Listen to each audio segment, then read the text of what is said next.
आ रही है कि के पाठक साहब स्वास्थ्य कारणों से छुट्टी पर चले गए। 8 से 14 तक छुट्टी पर रहेंगे।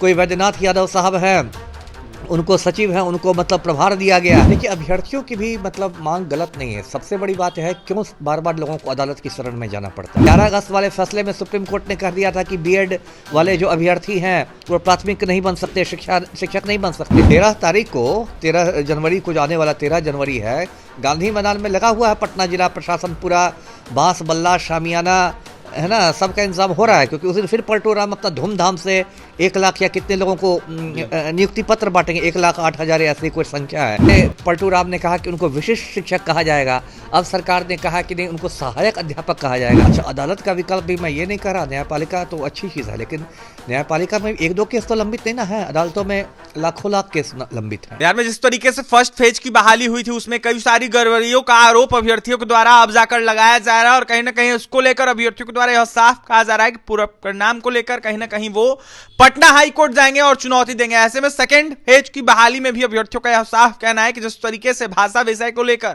फेरबदल किया गया, इसको लेकर कहीं ना कहीं चुनौती हम देंगे। ऐसे में अभ्यर्थियों ने चुनौती कहीं ना कहीं देने का ऐलान कर दिया है। हमारे साथ बात करने के लिए बिहार के पूर्व आईपीएस अमिताभ कुमार दास सर जुड़ेंगे, बात करेंगे। अमिताभ दास जी, कैसे देख रहे हैं जिस तरीके से अभ्यर्थी चुनौती देने की इन दिनों बात कर रहे हैं, पटना हाईकोर्ट में मामला पहुंच गया है और पूरक परिणाम की एक तरफ मांग कर रहे हैं, सप्लीमेंट्री रिजल्ट की मांग कर रहे हैं, दूसरी तरफ अभ्यर्थी भाषा विषय को लेकर सवाल उठा रहे हैं। देखिए, अभ्यर्थियों की भी मतलब मांग गलत नहीं है। सबसे बड़ी बात है क्यों बार बार लोगों को अदालत की शरण में जाना पड़ता है। क्योंकि सरकार जो है वो बिल्कुल मतलब संवेदनहीन हो गई है। सरकार लगता है बिल्कुल कान में तेल डालकर बैठ गई है। अब देखिए, बीपीएससी को अभी उसका बहुत विजुअल्स चले थे, एकदम छावनी में तब्दील कर दिया गया था। लग रहा था कि पाकिस्तान में मार्शल लॉ की स्थिति हो, है ना। आप आने ही नहीं दीजिएगा लोगों को, अपनी बात नहीं बताने दी, तो अभ्यर्थियों के पास फिर क्या विकल्प है? अदालत में ही विकल्प है। अच्छा, अदालत का विकल्प भी मैं ये नहीं कह रहा, न्यायपालिका तो अच्छी चीज़ है, लेकिन न्यायपालिका में 1-2 केस तो लंबित नहीं ना है, अदालतों में लाखों लाख केस लंबित हैं। तो क्या होता है कि फैसला आते आते 1 साल लगेगा, 2 साल लगेगा, 3 साल लगेगा, कौन जानता है।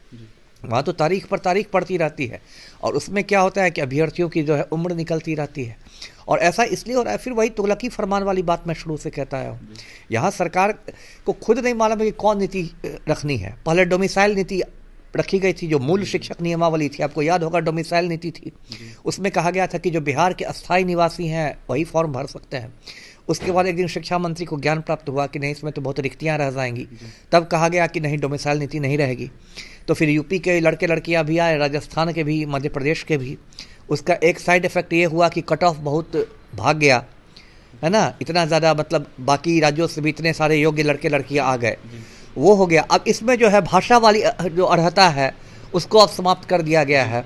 अब उसमें लोगों का कहना है कि भाई शिक्षक जो है, मान लीजिए किसी शिक्षक कैसे पढ़ाएगा, बिल्कुल कोई भी विषय पढ़ाएगा, गणित पढ़ाए, इतिहास पढ़ाए, भूगोल पढ़ाए, कोई भी विषय पढ़ाए, जरूरी नहीं कि सिर्फ हिंदी ही पढ़ाए, इंग्लिश ही पढ़ाए। यदि उसके भाषा पर उसकी पकड़ नहीं रहेगी तो क्या पढ़ा पाएगा, है ना। तो भाषा तो मतलब एक उसका आप कह सकते बुनियादी चीज़ है ना। आपने भाषा की अर्हता खत्म कर दी और पहले यही अर्हता थी, तो असमंजस की स्थिति आ गई है। और सिर्फ है अब टीआरई कोल भी लेके एक ये हुआ है, है ना, उसको भी लेके सप्लीमेंट्री रिजल्ट को लेके, पूरक परीक्षा फल को लेके हुआ है। अब इधर पलटू राम की तैयारियां चल रही हैं। 13 जनवरी को जाने वाला 13 जनवरी है, गांधी मैदान में लगा हुआ है पटना जिला प्रशासन पूरा, बांस बल्ला शामियाना, है ना, सबका इंतजाम हो रहा है। क्योंकि उस दिन फिर पलटू राम अपना धूमधाम से 1 लाख या कितने लोगों को नियुक्ति पत्र बांटेंगे, 1,08,000 ऐसी कोई संख्या है।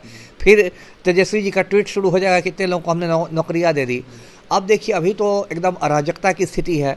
अभी तो मतलब शिक्षा विभाग किसके नियंत्रण में है ये शिक्षा विभाग को भी नहीं मालूम है ना। एक तरफ खबर आ रही है कि के पाठक साहब स्वास्थ्य कारणों से छुट्टी पर चले गए, 8 से 14 तक छुट्टी पर रहेंगे। कोई वैद्यनाथ यादव साहब हैं, उनको सचिव हैं, उनको मतलब प्रभार दिया गया है। बीच में एक कभी यूट्यूब चैनलों पर खबर तैर रही है कि पाठक जी ने लिख के भेज दिया है सामान्य प्रशासन विभाग को कि मैं शिक्षा विभाग ही छोड़ रहा हूँ। तो कहीं से खबर आ रही है कि आनंद किशोर जी आ रहे हैं। तो मतलब तो जो कहते हैं ना कि एकदम इसकी स्थिति अराजक स्थिति है। कौन, और ऐसी अराजक स्थिति में कौन शिक्षा विभाग का नियंत्रण करेगा, कौन क्या करेगा, और ये पूरी जो बहाली है इस पर प्रश्न चिन्ह लग गया है। तो मैं तो भाई यही, और इधर राजनीतिक फिजा में ये बात तय रही है कि नीतीश कुमार का भाजपा से पैक्ट हो गया है, वो पलटने वाले हैं। मैं यही मुख्यमंत्री से कहता हूँ कि भाई आपने तो बहुत दिन तक राज किया, बहुत दिन कुर्सी से चिपके रहे, कुछ अभ्यर्थियों के बारे में सोचिए जो आम लड़के लड़कियां हैं, उनके दाल रोटी का प्रश्न है। एक तो शिक्षक की नौकरी कोई मामूली ही नौकरी मानी जाएगी, ऐसा नहीं कि लोग कोई अडानी अंबानी बन जाएंगे। मतलब क्या बिहार में स्कूलों का हाल है, फूस की झोपड़ियों में सरकारी विद्यालय चल रहे हैं, नाव पर बैठ के लड़के लड़कियां योगदान करने जा रहे हैं, फिर भी लोगों में इतनी बेरोजगारी है कि उसके लिए भी मतलब यहाँ पर मारामारी हो रही है। जी, इस तरीके से पटना हाईकोर्ट में मामला पहुंचा है, इसका असर फर्स्ट फेज की बहाली या फिर सेकंड फेज की बहाली पे पड़ सकता है? अब पढ़ने को तो पढ़ ही सकता है, लेकिन अभी तुरंत निकट अभी देखिए कई मुद्दे हैं, इतने सारे मुद्दे हैं ना कि मतलब किसी भी अभ्यर्थी का आपका ये भेजा फ्राई हो जाएगा। एक मुद्दा तो बीएड वाला मुद्दा है, क्योंकि 11 अगस्त वाले फैसले में सुप्रीम कोर्ट ने कह दिया था कि बीएड वाले जो अभ्यर्थी हैं वो प्राथमिक नहीं बन सकते, शिक्षक नहीं बन सकते। उसके बाद एक पटना हाईकोर्ट ने एक फैसला उसमें जोड़ दिया कि छठे चरण में भी जो लोग बहाल हो गए हैं 22,000, उनकी भी नौकरी खतरे में है। अब सुनने में आ रहा है कि वो चले गए हैं, सरकार चली गई है सुप्रीम कोर्ट की भाई इनकी नौकरी बचाई जाए, वो एक अलग मुद्दा है। एक दूसरा मुद्दा आ गया है, NIOS का मुद्दा आ गया है कि उसमें जो 18 महीने का जो DLED जो है उस कोर्स को सुप्रीम कोर्ट ने अमान्य कर दिया है। अब उसमें कहा जा रहा है कि उसमें भी जो TRE-1 में कुछ लोग वैसे ही बहाल हो गए, लेकिन बीच में जब सुप्रीम कोर्ट का फैसला आ गया तो उसके बाद वालों को पूरा परीक्षा फल में उनको रोक दिया गया है। तो NIOS 18 महीने का है, वो एक अलग मुद्दा है। और इधर बीच में एक राज्यकर्मी बनाने वाली बात आ गई है ना, कि नियोजित शिक्षक शिक्षिकाओं को राज्यकर्मी बनाया जाएगा। पहले पलटू राम ने कहा कि उनको विशिष्ट शिक्षक कहा जाएगा, अब सरकार ने कहा कि नहीं उनको सहायक अध्यापक कहा जाएगा, वहाँ अलग असमंजस है।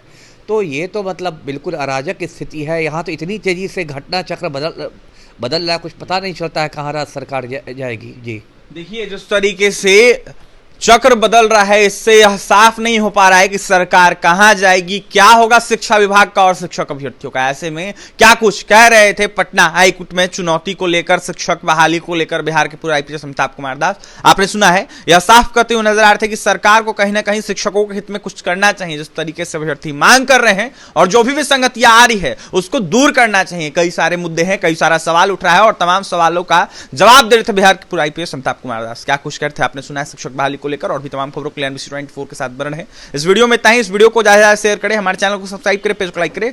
पटना से सहयोगी अमित के साथ अभिषेक की रिपोर्ट।